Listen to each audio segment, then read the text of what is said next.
this project means to me, it's about gaining experience from other youth and some elders who are here.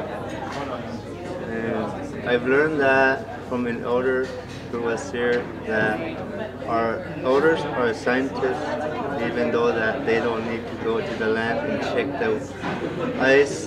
They know it's changing, and they've been around here for so many years. Okay. Oh, this whole conference has been like a real learning experience. I find that I've learned a lot from everyone here, and it was really nice to be able to see everyone's perspective on climate change and hear so many different sides, and I feel like I've learned a lot.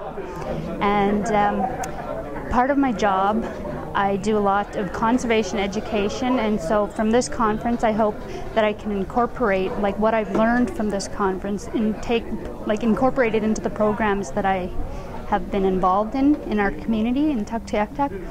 And yeah.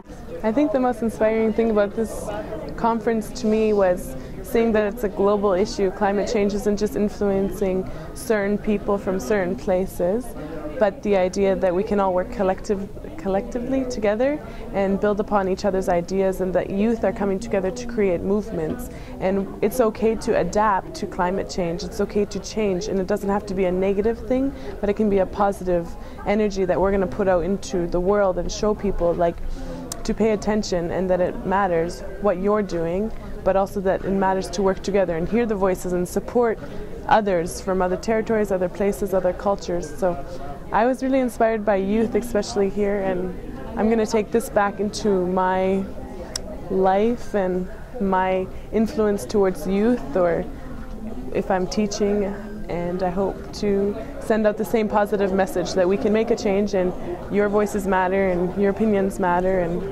yeah, that's what I got. I think it's something that we should look at. I like how we were able to connect with other youth and be able to, this conference that we're in right now, I like how we're connecting with other Nunavut Mute and other people from other communities. So I think this conference is doing good things for our connecting to other youth that have all these other accomplishments that we can use to help each other with. I'm Daphne, and I'm from Ottawa, and while coming here I learned more about the effects of climate change on our country and world, because in Ottawa we don't really notice what climate change is doing, because we're constructing more and developing more, so we don't really notice. But up here, it's how the earth has always been, I guess. So they're seeing the changes that are happening, and so yeah, I learned a lot, and I want to go back to Ottawa and tell everyone that they have to change, or else, well, the world is going to die. Taking from this conference an understanding of what it is that youth are taking initiative in their own communities, their own regions of this northern Arctic, to try to initiate a better understanding and a better awareness for not only themselves but for their communities.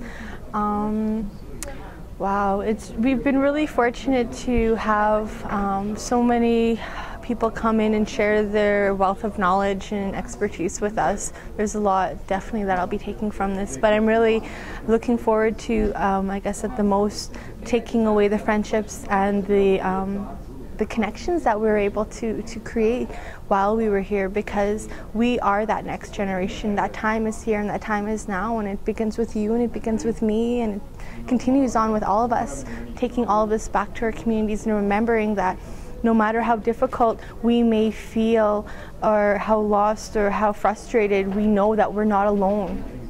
And when you know you're not alone in a struggle that seems so much larger than you, it makes it a lot easier to continue to persevere towards the truth. And that's what we're here to do. We're here to expose the truth and to let people know that we can make a difference, and the world will hear our voice because we are speaking the truth, because we're connecting our minds with our hearts, because we're doing this for the future generations, and because we are grounded in our identities of who we are as the Indigenous people of the Arctic. Hi, my name is Erin Myers. I'm a program officer in the Climate Change and Health Adaptation Program for Health Canada. I came here as an observer and to learn about what the young people have to say about changing climate. And I think the biggest thing that I'm going to take home back to Ottawa is the power of young people's voice, and how that gives me hope, and how when we come together and work together, the power to create change. And climate change is a big thing that's happening in a lot of communities and affecting a lot of different people's lives. But I know that looking at the people around the table and sitting around and talking about these issues, that we can, by working together, we can really try and make a difference. And I'm just really grateful and humbled to be here among such incredible young people. So why I'm here is I got an email from this last month after I actually finished my environmental technician program, and so really why I'm here is really just to get that inspiration and the networking, meet people that think the same way I do. I grew up on the land back home in the Yukon Territory, and so I really for me that's my strong point. Not really much of the scientific stuff, a little bit now, but living on the land. And so it's kind of pushing those points to people that may not understand it, of how Aboriginal people's points of view is very actually scientific when you look at it. And so that's why I'm here. I want to share that view of the grassroots people who live on the land and live in the communities. And what I want to take with it is networking, meeting all the amazing people here. And so I can really see it that everyone's going to end up somewhere big, and they're going to influence a lot of people. And so if we all got to work together, because we can do a lot by ourselves, but when we when we do band together, that's where the real change happens. That's where the revolution happens, and we change the masses, hopefully. And so when I take it back, it's just a lot of the networking. I'm going to show youth the websites and what knowledge I gained from here. I really enjoyed this conference this weekend. It was a really amazing opportunity for young people from all over Canada to get together, and I feel like those opportunities are few and far between. We may not think that any practical, sort of deliverable, tangible things will come out of this, but I think that all great projects and great movements start with an idea and start with a conversation. And there's been several amazing conversations and some amazing ideas and connections that have been established over this week. So that's the main thing I'm going to take out of it. People from Nunavut, meeting some more people from Nunavut, meeting some amazing people from NWT, from Yukon, and from Southern Canada. It's been a really profound experience, and it will change all of our lives in terms of networking around finding allies for acting against climate change and acting towards helping us keep healthy communities wherever we are. I'm here because I became very interested in climate change after I started doing a project about Bosworth Creek, and it had its relations to permafrost and therefore climate change. So that brought me here to share what I have to say, and also to see what other people have to say about their different communities. And it may not be melting permafrost everywhere, but every place in the north seems to have their own issue dealing with climate change nowadays. So I came here to share and care and etc. I have gained many new friends and many new skills, because this is the first time I've organized something like this, and I have learned a lot. Hello, my name is Clayton Thomas Mueller. I'm a Cree man from northern Manitoba, and I'm the tar sands campaigner with the Indigenous Environmental Network.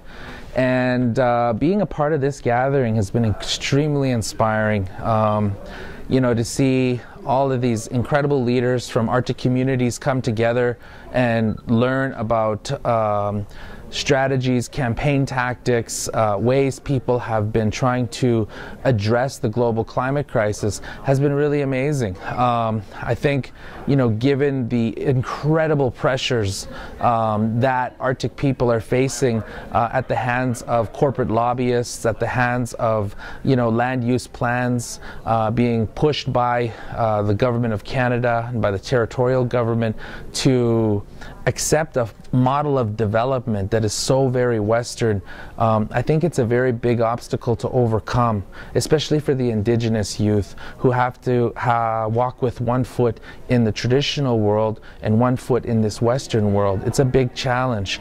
And so, you know, any contribution I was able to make here talking about the work we do, fighting for environmental justice, fighting against big oil, big coal, essentially fighting against the fossil fuel regime, you know, and really naming the fossil fuel regime as the primary cause of the global climate crisis.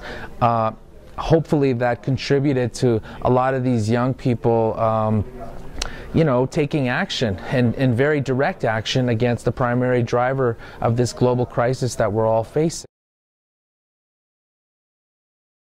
Climate change is a human issue. Our lives have already been altered by the impacts of the climate crisis. Climate change has already affected our health, our food security, and our cultural identities. As Northern leader Sheila Watt-Kluche told us, climate change is not just an economic story, not just an environmental story, but a human story. Our North is highly vulnerable to climate change. Emissions from around the world have led to the present-day reality of climate change. The rapid change that we've seen in the North show us how fragile the North is. As landscape change, many animals face the prospect of extinction, and those who have contributed the least to climate change are being most affected by it.